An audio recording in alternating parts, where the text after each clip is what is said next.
आपके घर दुकान मकान को साफ सुथरा रखने के लिए सबसे जरूरी चीज है झाड़ू, जिसको वास्तु शास्त्र के अनुसार देवी लक्ष्मी का स्वरूप भी माना जाता है। इसलिए आज मैं आपको आपके घर और दुकान के कोने कोने को साफ करके चमका कर रखने वाले फूल और सीख झाड़ू को फैक्ट्री में कैसे बनाया जाता है उसका पूरा प्रोसेस दिखाने वाला हूँ। जिसको बनाने के लिए सबसे पहले फूल झाड़ू में इस्तेमाल होने वाले घास के कट्टे को गोदाम से निकाल कर ले जाया जाता है और इस घास को टाइगर घास के नाम से जाना जाता है, जो कि उत्तरी भारत में, नेपाल में और भूटान में पाया जाता है। तो भैया कट्टे को लाने के बाद इस कट्टे को खोलते हैं और कट्टे में से जितनी भी अपनी सूखी घास होती है इसको एक एक करके निकालना स्टार्ट कर देते हैं। इसके बाद झाड़ू बनाने में इस्तेमाल होने वाला जितना भी सामान होता है, जैसे बांस की लकड़ी हो गई, प्लास्टिक का कवर हो गया, इसको भी भैया निकाल लेते हैं। अब यहाँ से झाड़ू बनाने का जो मेन प्रोसेस होता है वो भी शुरू हो जाता है, जिसके लिए भैया यहाँ पर टाइगर घास को लेते हैं, इसको तराजू पे तोलते हैं और इसको इस तरीके से छांटना स्टार्ट कर देते हैं। अब इसके बीच में बांस की लकड़ी डाली जाएगी, जिससे अपना झाड़ू मजबूत भी रहता है और झाड़ू लगाते समय सीधा भी रहता है। तो भैया 4-5 लकड़ियां इसके बीच में डालते हैं और इन लकड़ियों को छुपाने के लिए ऊपर से इस तरीके से घास रख देते हैं, ताकि अपनी लकड़ियां इसके बीच में नजर ना आए। इसके बाद लकड़ी और घास को अच्छी तरीके से बांधने के लिए,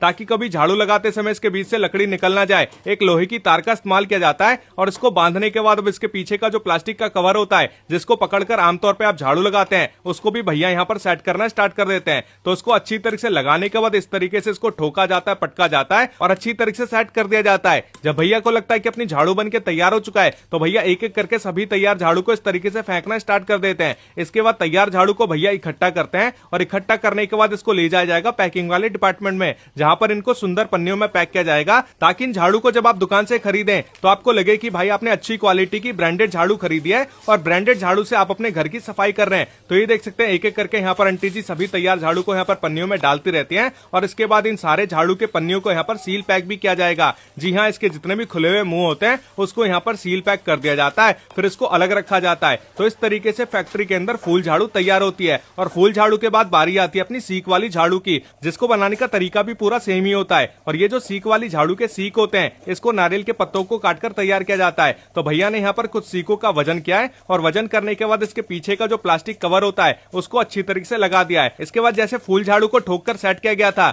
उसी तरीके से यहाँ पर इसको भी ठोक ठोक कर सेट कर दिया जाएगा। फिर भैया इसको एक एक करके इकट्ठा करते रहते हैं और इकट्ठा करने के बाद इसको भी पैकिंग वाले डिपार्टमेंट में ले जाया जाएगा, जहां पर इसको भी पन्नियों में पैक किया जाएगा। तो ये देख सकते हैं भैया बाहुबली की तरह अपने कंधे पे सभी झाड़ू का बंडल उठा उठा के लाते रहते हैं और उसको पैकिंग वाले डिपार्टमेंट में पलटते रहते हैं। भाई इस फैक्ट्री के अंदर फूल झाड़ू और सीख झाड़ू को मिला के रोजाना 1 लाख झाड़ू तैयार की जाती है। तो ये देख सकते हैं आंटी जी यहाँ पर पन्नियों में से पैक करते रहती हैं और एक दूसरी वाली आंटी जी का काम होता है इसके आगे का जितना भी एक्स्ट्रा पार्ट होता है उसको इस तरीके से कट कर दिया जाता है। तो भैया इस तरीके से इस फैक्ट्री के अंदर यहाँ पर फूल झाड़ू और सीख झाड़ू को तैयार किया जाता है, जिसका इस्तेमाल आप अपने घर द्वार मकान को साफ करने में करते हैं। आई होप आप सभी को वीडियो पसंद आई होगी। वीडियो पसंद आई तो वीडियो को लाइक